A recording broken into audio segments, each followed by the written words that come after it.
मेरे प्यारे विद्यार्थियों, आपका जय मां शारदा एकेडमी में स्वागत है।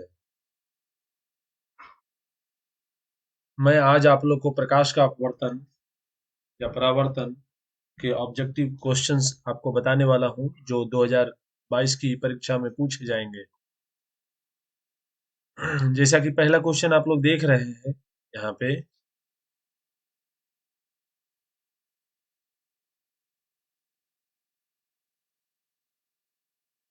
पहला क्वेश्चन देख रहे हैं, प्रकाश की किरण गमन करती है। यहाँ पर आपके पास चार ऑप्शन है, सीधी रेखा में, टेढ़ी रेखा में, किसी भी दिशा में और इनमें से कोई नहीं। इसमें पहला पहला जो है ना, पहला ऑप्शन होगा ए, सीधी रेखा में, है ना। ओके, दूसरा नंबर है, प्रकाश का वेग न्यूनतम होता है। प्रकाश का वेग न्यूनतम किस में होता है बच्चों? जैसा कि आप जानते हैं, आपके पास चार ऑप्शन है ना। निर्वात में तो निर्वात में प्रकाश का वेग जो है अधिकतम होता है। कितना होता है 3 × 10⁻8 मीटर पर सेकेंड।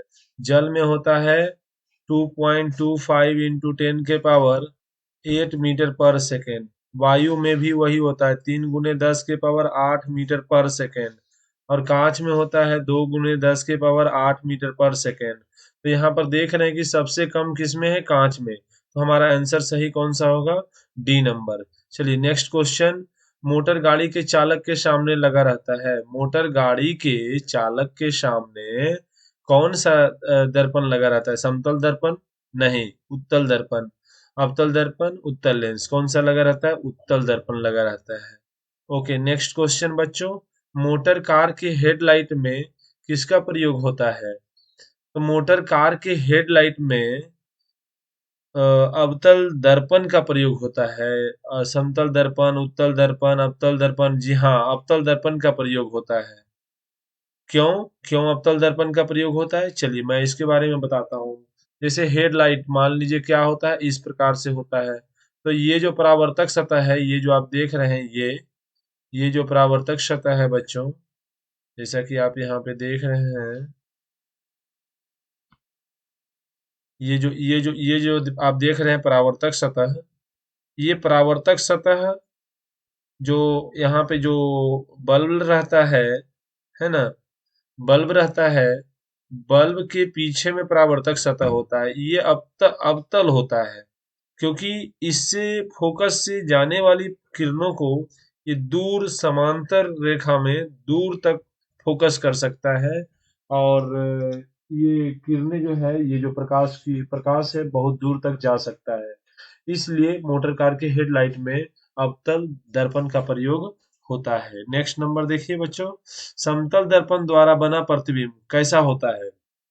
समतल दर्पण में वास्तविक प्रतिबिंब बनता है क्या? नहीं, वास्तविक प्रतिबिंब नहीं बनता है, काल्पनिक बनता है। और तीसरा नंबर ऑप्शन है दोनों, इनमें से कोई नहीं।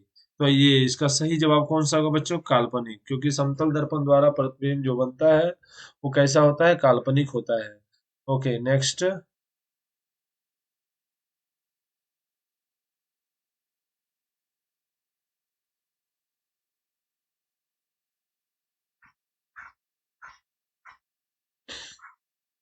नेक्स्ट नंबर देखें, लेंस की क्षमता का एसआई मात्रक क्या होता है?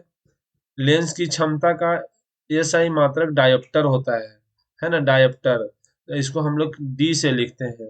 अवतल लेंस अवतल लेंस अवतल लेंस का क्षमता अवतल लेंस का क्षमता माइनस में होगा। और उत्तल लेंस की क्षमता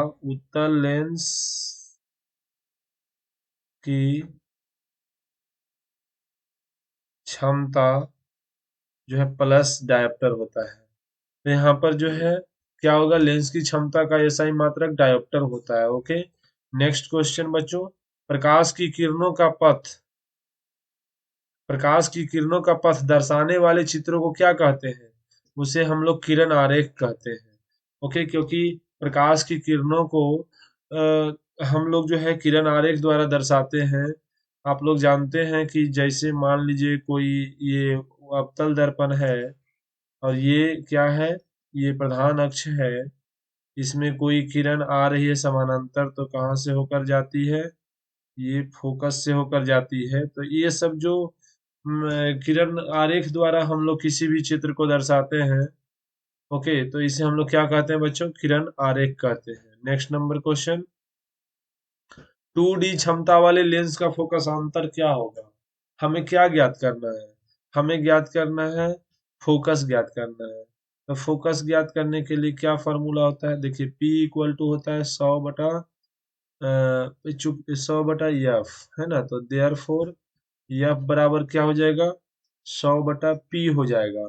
अब P देखिए पावर जो है प्लस में दिया हुआ है, तो 100 बटा क्या हो जाएगा, 2 हो जाएगा। तो 2 से 100 कट गया तो कितना हो जाएगा, 50 हो जाएगा। तो यहाँ पर देखिए 50 सेंटीमीटर, ये हमारा राइट आंसर होगा, है ना। लेंस का फोकस अंतर कितना होगा, 50 सेंटीमीटर होगा। नेक्स्ट क्वेश्चन देखें बच्चों, किसी उत्तल लेंस का फोकस अंतर 50 सेंटीमीटर है, उसकी क्षमता कितनी होगी। तो हमें क्या ज्ञात करना है, हमें ज्ञात करना है क्षमता। तो P बराबर क्या होता है बच्चों, 100 बटा F होता है, 100 बटा F होता है। तो 100 देखो, 100 हो गया। और उत्तल लेंस है, उत्तल लेंस का फोकस दिया हुआ है 50 सेंटीमीटर, प्लस में होता है। तो 50 दूनी, है ना, तो 2 डायप्टर हो जाएगा, प्लस में हो जाएगा 2 डायप्टर। तो ये हमारा आंसर सही है, डी नंबर। नेक्स्ट क्वेश्चन बच्चों, प्रकाश के किरणों के समूह को क्या कहते हैं, प्रकाश के किरणों के समूह को किरण पुंज कहते हैं।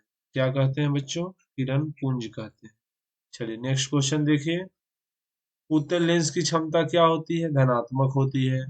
उत्तल लेंस की क्षमता क्या होती है बच्चों, धनात्मक होती है। जैसे देखिए P बराबर क्या होता है, 1/f। तो उत्तल लेंस की क्षमता क्या होगा, क्योंकि हम लोग जानते हैं कि उत्तल लेंस की फोकस दूरी जो होता है वो पॉजिटिव होता है, धनात्मक होता है। इसीलिए इसीलिए जो क्षमता होगा वो भी क्या होगा, प्लस डायप्टर होगा, धनात्मक होगा। इसलिए राइट आंसर हमारा ये होगा। क्योंकि उत्तल लेंस है बच्चों, जैसा कि आप जानते हैं उत्तल लेंस ऐसा होता है, और कोई किरणें समानांतर आ रही है तो वो कहाँ से होकर जाता है, फोकस से होकर जाता है। तो ये वाला जो दूरी है बच्चों, इसको हम लोग फोकस दूरी कहते हैं। चूंकि दाई ओर है, किधर है बच्चों, दाई ओर है, और इधर बाईं ओर है। तो दाईं ओर जो होता है वो क्या होता है, प्लस साइन होता है, और बाईं ओर होता है वो माइनस साइन होता है। इसीलिए यहाँ पर जो फोकस दूरी होगा वो धनात्मक होगा। चूंकि फोकस दूरी धनात्मक होगा, इसलिए पावर मतलब कि क्षमता क्षमता भी धनात्मक होगा। आइए नेक्स्ट क्वेश्चन पर आते हैं बच्चों, अवतल लेंस की क्षमता क्या होती है। जब उत्तल लेंस की क्षमता धनात्मक होती है तो अवतल लेंस की क्षमता क्या होगी, ऋणात्मक होगी। चलिए ठीक है, उसी प्रकार से समझ गए होंगे आप लोग। चलिए नेक्स्ट क्वेश्चन पे चलते हैं बच्चों, उत्तल लेंस को क्या कहते हैं। उत्तल लेंस को हम लोग अभिसारी लेंस कहते हैं। क्यों कहते हैं अभिसारी लेंस, ये मैं बताऊंगा। देखिए जैसे ये है उत्तल लेंस, है ना। तो ये जो भी समानांतर किरणें आती है, जो भी समानांतर किरणें इसमें आती हैं, जो भी समानांतर किरणें आती हैं, वो सारे समानांतर किरणों को ये एक बिंदु पर अभिसरित कर देता है। सारे समानांतर किरणों को क्या करता है, एक बिंदु पर अभिसरित कर देता है। और इसीलिए हम लोग इसे अभिसारी लेंस भी कहते हैं। क्या कहते हैं बच्चों, अभिसारी लेंस कहते हैं। अभिसरित कर देता है, इसलिए इसे हम लोग अभिसारी लेंस कहते हैं, राइट। ओके बच्चों, नेक्स्ट क्वेश्चन, चूंकि समय हो रहा है ना। ओके, अवतल लेंस को क्या कहते हैं बच्चों, अवतल लेंस को हम लोग अपसारी लेंस कहेंगे। क्यों कहेंगे अपसारी लेंस, क्योंकि इसमें जो भी किरणें आता है बच्चों समानांतर, उसे क्या कर देता है, उसे अपसरित कर देता है ये, है ना, दूर फैला देता है। इसलिए इसे हम लोग क्या कहते हैं, अपसारी लेंस कहते हैं। चलिए नेक्स्ट क्वेश्चन बच्चों, निम्न में से कौन सा पदार्थ लेंस बनाने के लिए प्रयुक्त नहीं होता है। तो जैसा कि यहाँ आप देख रहे हैं मिट्टी, क्योंकि मिट्टी क्या है, अपारदर्शी है। और अपारदर्शी जो होगा उसका हम लेंस बना के क्या करेंगे, है ना। लेंस का, जब उस लेंस का क्या काम है, उसमें से प्रकाश आर पार होना चाहिए। मिट्टी। ओके बच्चों, अगला जो है हम टोटल 50 क्वेश्चन